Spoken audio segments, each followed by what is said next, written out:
5 साल का छोटा सा चिंटू गांव की हरियाली, पेड़ पौधों और मिट्टी की खुशबू के बीच अपनी मम्मी के साथ रहता था। पापा अब इस दुनिया में नहीं थे, इसीलिए घर में केवल मम्मी और चिंटू ही रहते थे।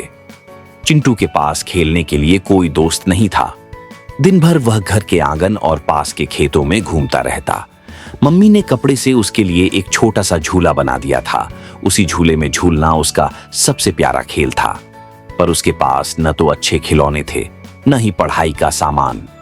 उसका स्कूल बैग फट चुका था, पेंसिल खत्म हो गई थी और दुर्गा पूजा आने वाली थी, लेकिन नए कपड़े मिलने की कोई उम्मीद नहीं थी। यह सब सोचकर छोटा चिंटू अक्सर उदास हो जाता।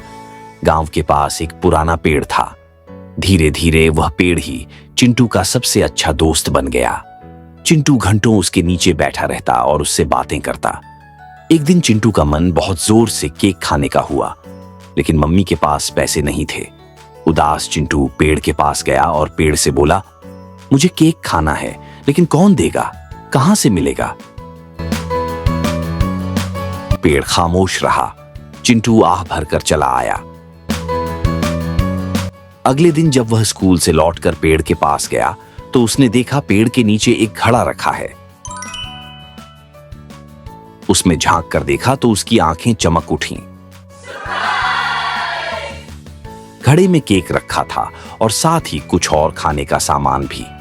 चिंटू खुशी से झूम उठा। उसने केक उठाया, पेड़ को दिखाया और बोला, धन्यवाद मेरे दोस्त, अभी मैं केक खाऊंगा, लेकिन मुझे कुछ खिलौने भी चाहिए।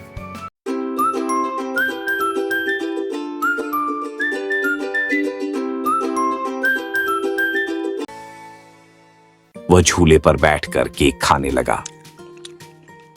अगले दिन घड़े में उसे बहुत सारे खिलौने मिले। वह देर तक खेलता रहा, लेकिन जब मम्मी ने आवाज दी, चिंटू पढ़ने बैठ जाओ, तो चिंटू भागकर फिर पेड़ के पास चला गया। उसने घड़े से कहा, मुझे पढ़ाई में मन नहीं लगता। पापा कहते थे कि किताब में मोर पंख रखने से पढ़ाई अच्छी होती है। कल मुझे मोर पंख चाहिए।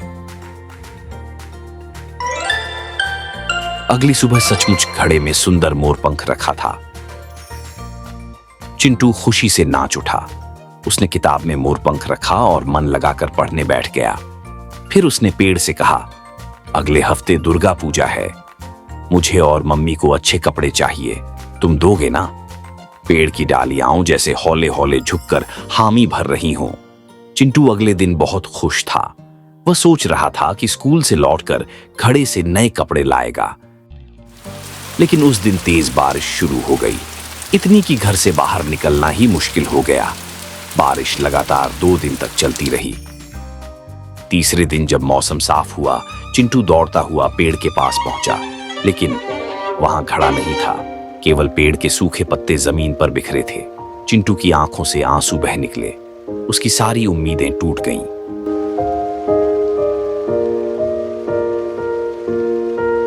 रोते रोते वह घर लौटा, किताब खोली और उसमें रखा मोर पंख देखा। धीरे धीरे उसका चेहरा शांत हो गया।